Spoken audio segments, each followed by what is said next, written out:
Hi, my name is Jamie Hernandez, founder of Nurture Yoga Therapy School. I wanted to introduce to you today a teacher training that I've developed called Kosha Yoga Teacher Training.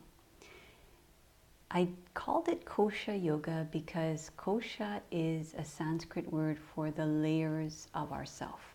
In other words, the way I like to describe that is the 6 bodies of human growth. One of the first bodies we can consider is the physical body. The second body that we can consider is our mental body. The third body that we can consider is our energy body.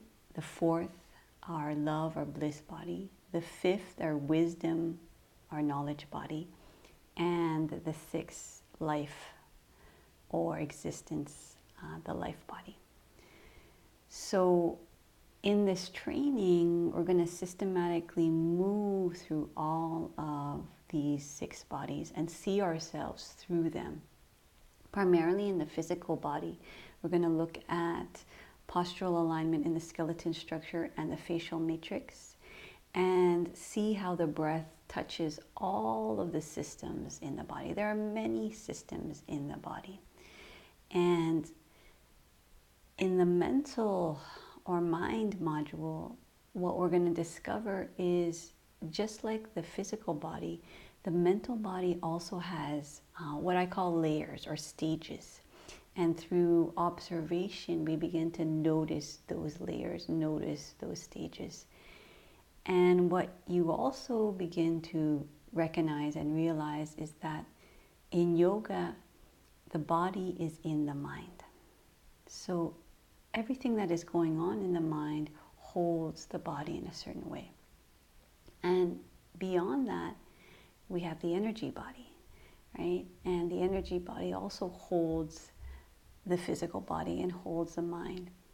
And the energy body is a little bit more subtle. So this is why it's important to start to develop mental clarity, because that's the lens that we basically see everything in. And so that lens can start to develop a clarity so that the subtleties of energy, which can be felt, which can be seen, which can be even heard, can move through a lens of clarity. Because essentially, energy is what is happening now. The vibrational field that is happening now. And so the mind is often in the future or in the past or a little bit all over the place, but energy is happening now. So developing mental clarity can help perceive our energetic body. The energetic body will be seen mostly in direction. How can we move our energy down into the body? How can we also expand it? How can we also understand when we are depleting our energy, when we are maintaining it, or when we're increasing it? Because essentially, we can pretty much be doing anything. We can be doing postural alignment. We can be working with the mind. We can be working with the breath.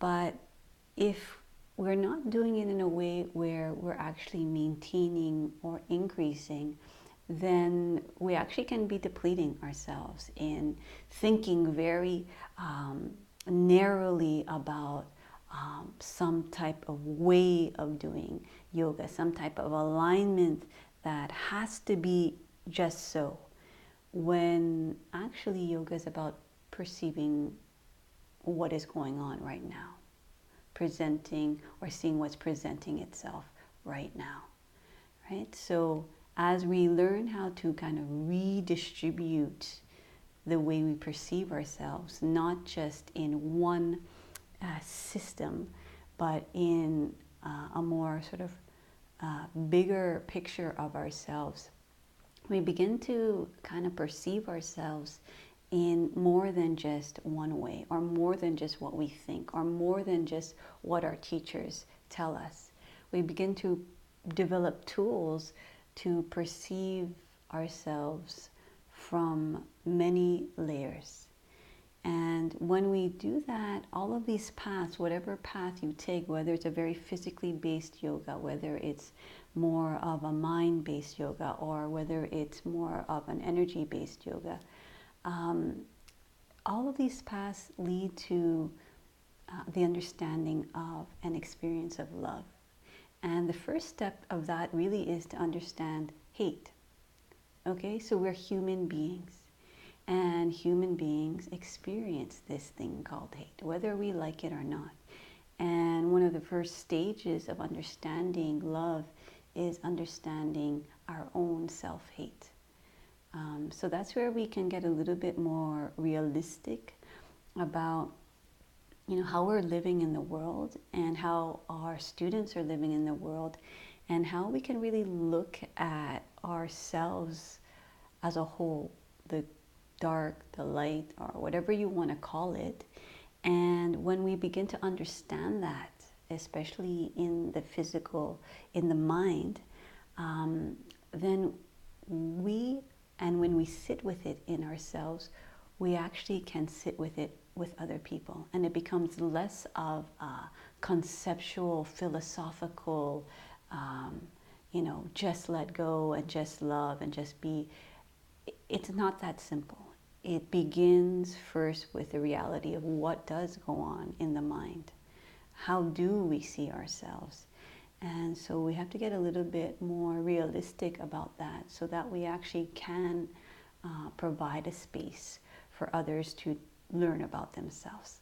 Right? So as teachers, I think fundamentally we need to develop our own personal practice and develop mastering observation versus mastering technique.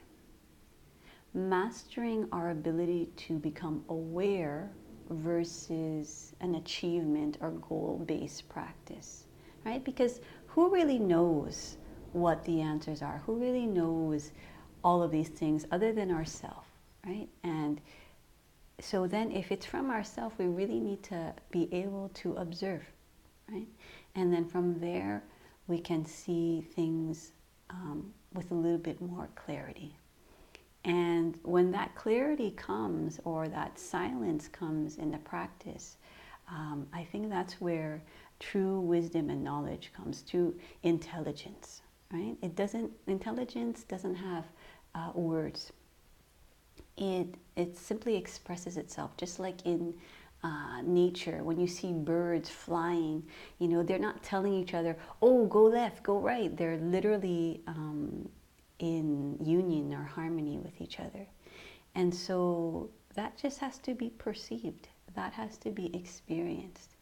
And the more we can kind of experience life as it is presenting itself, the more we actually begin to connect with life itself. And that, again, it can't be explained. It really has to just be experienced. And that's what I'm trying to teach in this teacher training, is how to develop our own personal experience, whatever that may be, because we all have a unique experience. And how can we take that unique experience and use it as a way of an authentic exchange with our student, so that we're not coming from philosophy, we're not coming from a very rigid, specific technique. We're actually coming from what's the actual experience. And so in this training, we develop these tools. We develop refining our ability to perceive this physical body, refining our ability to perceive this mind, refining our ability to work with energy. And so if you're interested in taking this training just for your own personal development, it's something that will help, I believe, will help your own growth. And I think sometimes when we grow, no matter what we do, whether we teach or not, we affect the people around us, our family, our friends. And but if you're a therapist, I also think that this is a beautiful sort of addition to your resources. And also an addition to your own personal life. So, and as yoga teachers, I think it kind of gives us a broader spectrum of who we can teach, because right now the way yoga is being taught is predominantly through a series of yoga postures. But for example, I teach infants and they don't do a series of yoga postures.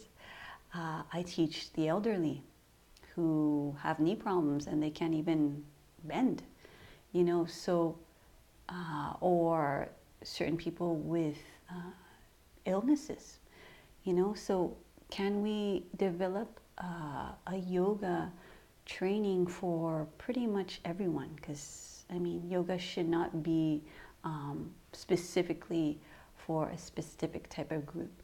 Now, of course, if that's your interest, to teach in that way, this will, I believe, give sort of a depth to the teaching, more than just instruction. It actually gives you the ability to teach from a place of education, to teach from a place of authentic exchange and direct experience. So that's it. And if this is something that speaks to you, then you can reach out to me and let me know what you think. Let me know if you have any questions. All of this that I've developed is really from my own personal experience in the body work that I've had, in the yoga teaching that I've been teaching, in the many years of meditation and years of working with energy. So I feel all of these tools are something that I want to share with you, and it would really be an honor to practice with you. So thank you very much for your time, and look forward to meeting you.